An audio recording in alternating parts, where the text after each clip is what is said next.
I am not worth it. I am not the best person I can ever be. ये feeling इतनी ज़्यादा hurtful है और ये फीलिंग इतना ज़्यादा इरिटेट करती है that I can't even tell you guys.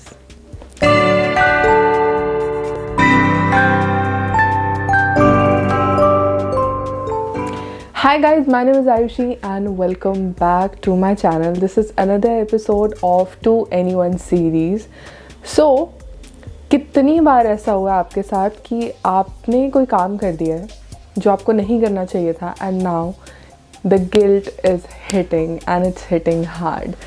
तो बहुत सारी ऐसी सिचुएशंस होती हैं जहाँ पे आप बहुत बहुत गिल्टी फील करते हो एंड आपको लगता है कि यार मैंने ऐसा क्यों किया, ये भी तो हो सकता था, वो भी तो हो सकता था, मैं चुप रहती, मैं ना बोलती, मैं ये भी बेटर कर सकती थी, मैं वो भी बेटर कर सकती थी, मैं जल्दी टाइम पे चली जाती, मैं लेट टाइम पे आती.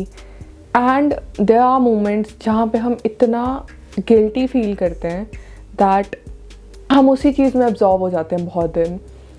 सो in October I lost my pet and he was not so well.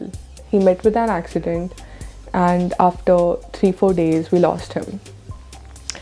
And that 3-4 days, probably 4 days, he was in so much pain and he was not allowing us to touch him.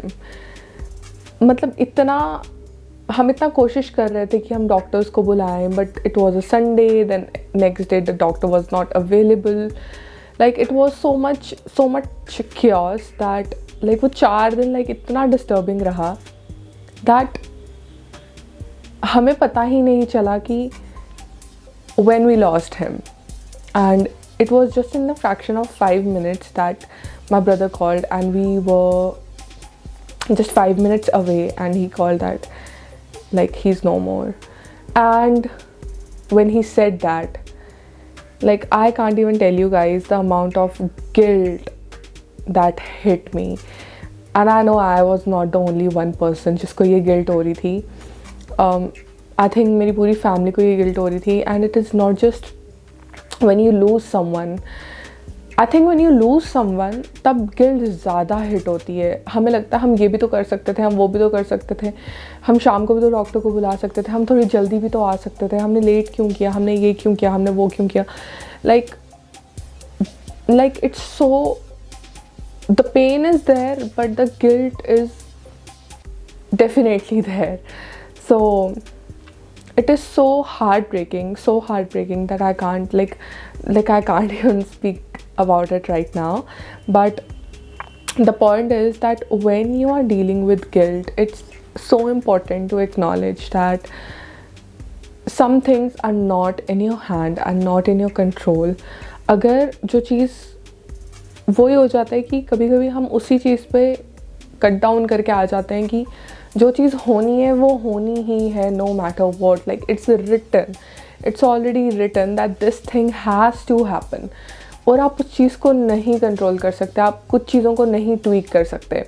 I remember this one incident where I was with someone and like this guilt hit me so much that I said this person so many bad things.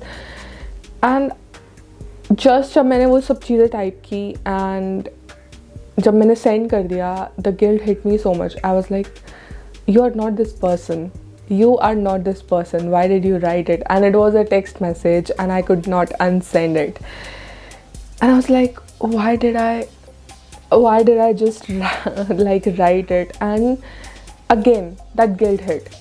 और कभी कभी हम इन situations में आ जाते हैं कि like I think कभी कभी गिल्ट हिट होना भी बहुत ज़्यादा ज़रूरी है और ये एक्नॉलेज करना कि कुछ सिचुएशंस आपको उस गिल्ट में लाके ट्रैप कर देती हैं which is not in your control. Like आपने वो चीज़ें खुद नहीं की होती हैं. अगर तो आप वो चीज़ खुद कर रहे हो तब तो ऑब्वियसली अगर आपको रियलाइज़ हो रहा है, आपको गिल्ट हो रहा है, तो वो तो होना भी चाहिए. लेकिन कोई सिचुएशन ऐसी होती हैं जहाँ पे you have no control over it and it's just the natural, you know, it's just something like I can't even explain it right now. It's so unreal and real at the same time कि you think कि why did this happen and why is this thing supposed to happen and why am I dealing with it. कभी कभी हमारी mistake भी नहीं होती हैं and still we feel so guilty. हम इतना गैसलाइट कर देते हैं खुद को कि हमें लगता है कि यार मैं ही गलत होंगी, शायद मेरे में ही कुछ कमी है शायद. And that is because we are not confident enough. हमें नहीं लगता कि हमने अपना 100% दिया है. हमें नहीं लगता है कि हम उस सिचुएशन में बेस्ट थे, और वो उस चीज़ की वजह से हमें ज़्यादा गिल्ट होता है कि हमने अपना 100% नहीं दिया इस चीज़ को. अगर हमने 100% दे दिया होता तो शायद ही ऐसा नहीं होता, शायद ही कुछ और टर्न होता. But the point is that in your hands. Like वो सिचुएशन जिससे भी आप डील कर रहे हो, is that in your hand. अगर किसी ने आपके साथ कुछ गलत किया है, आपको गिल्ट हो रहा है कि यार मेरे साथ ये ऐसा क्यों होता है, मैं ही गलत होंगी, शायद मैंने ही कुछ गलत किया होगा. But my dear friend, was that in your hand? अगर कोई कुछ गलत कर रहा है और उसकी वजह से आपको गिल्ट हो रहा है, we are not responsible for somebody else's actions. We are just responsible for our actions. अगर कोई कुछ गलत कर रहा है, it doesn't mean you have to do the wrong thing also. अगर कोई मिसबिहेव कर रहा है, इसका मतलब ये नहीं कि आप भी मिसबिहेव. आप चेन तोड़ दो ना यार, चेन तोड़ दो, आप दूर हो जाओ उस पर्सन से. Stay away from them. It's not necessary कि आप भी उतना ही गलत बिहेव करो किसी के साथ. अगर किसी ने आपके साथ गलत बिहेव किया, like why do you have to just be unkind and inhuman. और कई बार ऐसी सिचुएशंस होती हैं जहाँ पे आई थिंक हमारे पास कंट्रोल होता है कि हम किसी को फॉरगिव कर सकें. जब तक आपके मन में वो फॉरगिवनेस, लाइक वो ग्रज रहेगा ना कि मैं तो नहीं कर सकती फॉरगिव, मेरे साथ ऐसा क्यों किया, मेरे साथ ऐसा क्यों हुआ, आई think that will not go away and that will linger on. So it's better just forgive people, forget situations. Truly, like there is this quote, सबने सुनी होगी, I forgive but I don't forget. मैं बोल रही हूँ forget कर दो कर दो forget. It's so important to forgive and forget. Just forget it and start new. Not with the same people. No, not with them. But start new. अपने दिमाग में नया स्टार्ट लाओ कि ठीक है, एक इंसान ऐसा है, ज़रूरी नहीं कि हर कोई वैसा ही हो. अगर आप अच्छे हो, ज़रूरी नहीं है कि लाइक मैं हमेशा ये सोचती हूँ कि अगर I am a good person, it doesn't mean कि इस दुनिया में कोई भी अच्छा नहीं है. ठीक है, कुछ लोगों में कुछ गलत हो सकता है, आपकी फ्रिक्वेंसी मैच नहीं कर सकती कुछ लोगों के साथ. It doesn't mean that they are bad people. No, they are not. Maybe just frequency match नहीं कर रही है, you are not on the same level. तो it's better just stay away from them. Maybe your values are not same, maybe your upbringing is different. तो just stay away. अपना mental peace मत ख़राब करो, forgive कर दो और भूल जाओ उन लोगों को. Like when I'm done with people, पहली बात तो I'm not done with people. I give so many chances, so many chances. I cannot even tell you guys. I give so many chances. But but when I am done with people, like 1000 chances के बाद, I'm like okay brother, sister, I am done with you and we are not on the same page. Done and dusted. Then I do not take their name, I don't like to talk about them, I don't like to discuss them. Like why would I don't want to give you energy. Just stay away. And people who talk about them और मुझे ऐसे instigate करते हैं, मिर्च मसाला लगाते हैं कि how is that person doing, or are you talking with that person? Like bro, I don't want to talk about them, so please don't talk to me about them. It's that simple. Yeah, I just don't want to talk about those people. They are gone, they are vanished. I don't like to take their names. That is it. Forgive and forget. Out of sight, out of mind. It's that simple. And I think that will, वो आपके ना guilt भी कम कर देता है कि मैंने उसके साथ ऐसे मिसबिहेव किया, मैंने उसके साथ ये किया, वो किया. अगर आप उनके बारे में सोच ही नहीं रहे हो, आपकी गिल्ट अपने आप कम हो जाएगी. और एक टाइम ऐसा आएगा, you will be so peaceful that ठीक है, they don't exist and it's fine, it's just fine. तो I think that is very important to acknowledge that it's okay if people are not in your life, and if they have hurt you, if they have put you in certain situations, maybe they were not wrong, maybe they were not right, maybe they had some other issues, some other values, just let them go, let them go. और लोगों को forgive करने से पहले तो सबसे important अपने आप को forgive करो. अगर आप किसी situation में हो, you are feeling the guilt, you are the protagonist, you are dealing with it, it's not the other person who is dealing. And if somebody is making you feel, just दूर करो पहले उन लोगों को. सबसे पहले खुद को forgive करो यार. खुद को इतना ड्रैग करने की कोशिश नहीं कि तुमने ऐसा क्यों किया, तुमने ऐसा क्यों किया. After certain point you will have to forgive yourself first, और उसके बाद ही तुम लोगों को forgive कर पाओगे.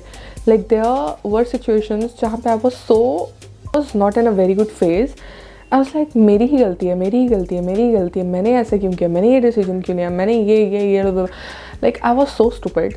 Like obviously I was a kid, I was stupid, but I was so naive that हर चीज़ का ब्लेम मैं खुद पे लेती थी. इवन इफ किसी ने कुछ किया होता था वो भी ब्लेम मैं ही लेती थी कि मैंने ऐसा नहीं किया, इसीलिए इस पर्सन ने ऐसा नहीं किया. Then after sometimes I realized कि okay आयुषी, it's okay अगर उन्होंने नहीं किया, it was their mistake. You are not responsible for every mistake in your life. कोई अगर आपको पुश कर रहा है ना, maybe you're naive. It doesn't give you opportunity कि आप गलत करो. अपने आप से कोशिश करो कि आप गलत चीज़ें ना करो, आप कोई गलत स्टेप ना उठाओ, but at least just try to be a good person. यार it all breaks down to being a good person. That's it. And forgiving yourself is also being a good person to yourself first. Next thing is that you really need to analyze the situation कि क्या चीज़ की वजह से आप इस situation में आए हो. फॉर एग्ज़ाम्पल अगर आपके मार्क्स अच्छे नहीं आए, आपको गिल्ट हो रहा है कि यार शिट यार, काश मैंने पढ़ लिया होता, काश ये हो गया होता, काश मैं जल्दी नहीं सोई होती उस रात को, काश मैंने पूरी रात पुल कर ली होती और मैंने पढ़ाई की होती. ओके, गिल्ट हो रहा है, but now learn from it ना. अब अगले एग्ज़ाम में भी अगर तुम जल्दी सो गए, एक पर्सन ने तुम्हारे साथ गलत किया है, ठीक है, या तुमने किसी के साथ गलत कर दिया है, अब तुम गलत कर रहे हो उस इंसान का, अब तुम्हें गिल्ट हो रहा है, शिट यार मुझे बुरा नहीं बोलना चाहिए था, मुझे गुस्सा नहीं करना चाहिए था. फिर यू आर लाइक अगेन, फिर तुम अगले पर्सन के साथ गुस्सा कर रहे हो, बुरा बोल रहे हो, फिर तुम्हें गिल्ट हो रहा है, शिट यार मैं क्यों हमेशा ऐसे कर देती हूँ, why I am like this, मुझे ऐसा नहीं करना चाहिए. Bro damn, learn from it. तुम गुस्सा करते आ रहे हो, तुम बुरा बोलते आ रहे हो, where is the learning? Why not understanding that you have to learn from it? So like learn bro, like learn from your mistakes. Like this is the very simple thing यार. अगर तुम same mistake बार बार करो, that basically I have done that, I have been there. And एक बहुत अच्छी कहावत है which says, हाँ, it says like नादान करे एक बार, इंसान करे 2 बार, and शैतान करे बार. I think yes, like ऐसी ही कुछ lines पे this is a quote. So actually you need to learn from your mistakes, and that's the whole point. अगर ऐसी सिचुएशन है कि आप इतने ड्रेन हो चुके हो उस चीज़ में, इतने ज़्यादा एम्बाइब हो चुकी है वो गिल्ट आपके अंदर, और आपको समझ नहीं आ रही है कि अब मैं क्या करूँ, आप डिप्रेस होते जा रहे हो सर्टन सिचुएशंस की वजह से, चाहे वो आपने खुद के लिए क्रिएट की हो या किसी ने आपके लिए क्रिएट की हो. I think the biggest thing you can do for your self is seek support. There was a story when I was a kid. तो वो स्टोरी में था कि एक बच्चा होता है और वो पहाड़ पे अपने डैड के साथ जाता है, एंड उनकी गाड़ी के आगे एक बहुत बड़ा पत्थर आ जाता है. वो छोटी सी लेन होती है और उनकी छोटी सी रोड होती है, और उनकी गाड़ी के आगे एक पत्थर आ जाता है. एंड वो कहता है कि पापा गाड़ी आगे नहीं बढ़ेगी, हमें पत्थर पहले हटाना पड़ेगा. तो उसके पापा कहते हैं हाँ बात तो तुम सही कह रहे हो. तो वो बोलता है कि ओके मैं हटा के आता हूँ.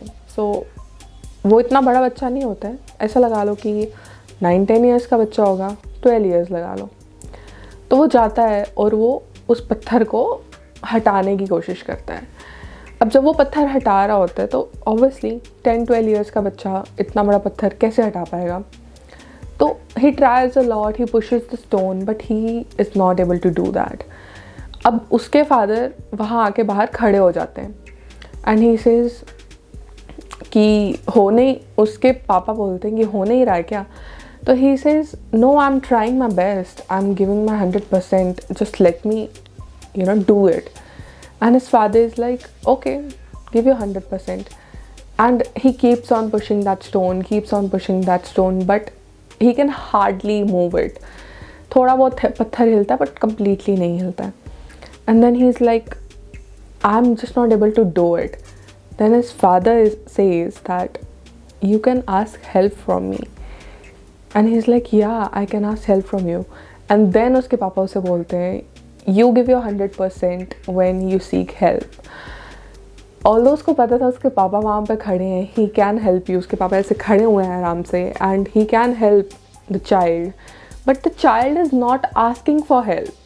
तो वो क्यों help करेंगे? And this is not just like for the story. This is the world around, right? आप आराम से ऐसे करके खड़े हो, ठीक है, और आपके सामने कोई स्ट्रगल कर रहा है, या फिर चलो वो सिचुएशंस है कि कोई लाइक गिर गया है, आप जाओगे उठाने, लेकिन कोई फाइनेंशियली सही नहीं कर रहा है, कोई इमोशनली अच्छा नहीं कर रहा अपनी लाइफ में, तो आप नहीं जाओगे उनको बोलने. आपको नहीं पता चलेगा कि कोई गलत कर रहा है अपनी लाइफ में या किसी के साथ गलत हो रहा है अपनी लाइफ में, until and unless they'll call you, they'll tell you कि भाई देखिए ये गलत चल रहा है, ये सही नहीं हो रहा है मेरी लाइफ में, मुझे हेल्प की ज़रूरत है. तभी तो आप हेल्प कर पाओगे ना किसी की.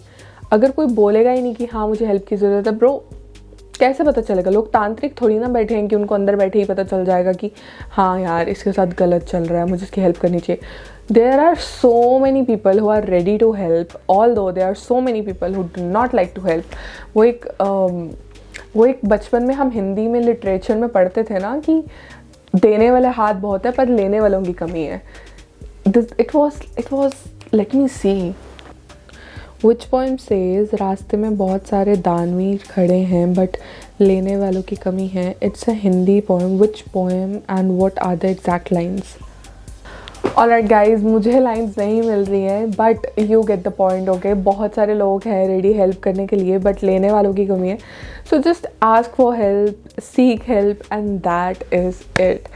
सो take this video as a sign कि आप भी किसी की हेल्प ले सकते हो. जस्ट लीव द गिल्ट, और इस वीडियो को जस्ट एज अ साइन लो that you need to leave the guilt that is lingering behind you, and that is it. Thank you so much for watching. और please अगर आपको याद आए कि वो एग्जैक्ट पोएम या फिर जो भी चैप्टर था हिंदी का लिटरेचर का 9th या 10th में, उसकी लाइंस क्या हैं, तो प्लीज़ नीचे कमेंट सेक्शन में कमेंट कर देना. I really like the lines but I don't remember them. I remember the gist.